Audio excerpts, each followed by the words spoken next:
3D turbo power check. What happened with you? Number 1. Okay, muugong. Ano to? Shafting. Or capacitor. Tignan natin.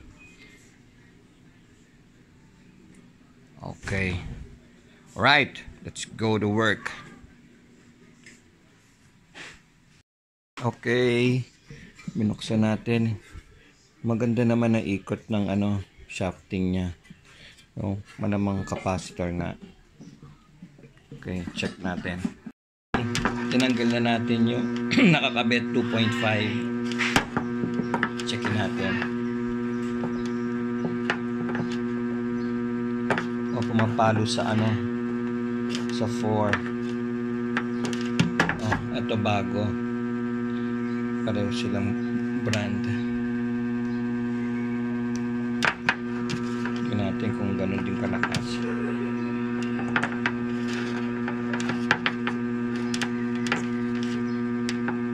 Parehong malakas. Pareho silang 4. Ang lang is malaki yung makina. Binabaan ko para hindi masyadong mag-wild. So ang gagawin natin, dagdagan natin ng isang 1 UF na capacitor. So ayan, maganda ikot niya. Lakas. Okay, kasi ito yung pinalitan na makina. So nilagay natin yan, dalawang 2 UF. Dati nilagay lang sa kanya 2.5 UF. Kasi yun ang recommenda na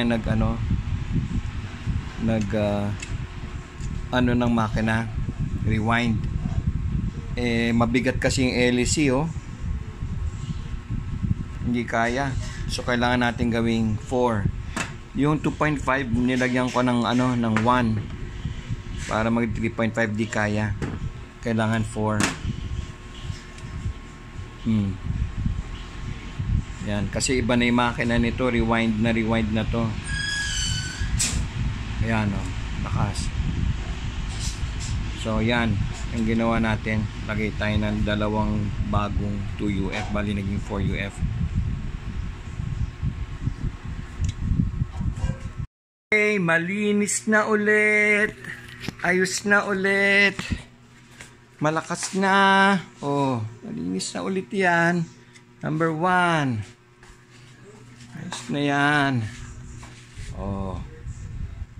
Okay, kasi yung mga propeller niyan, kaya tinaasa natin ang capacitor. Ayan. Sabi kasi nung gumawa nung nag-rewind ng motor, 2.5 lang, nakalagay talaga 4. So nilagyan natin 2.5, ngayon nilagyan na natin ng 4. Ayos na. Wag lang, paalala lang, wag lang ibababad sa number 3. Lahat ng motor, electric fan, pag naka number 3, sobrang init nung windings nun, masisira talaga yon, iinit, puputok. Yan. So yun lang, ayos na ulit to. Fantastic Man strikes again.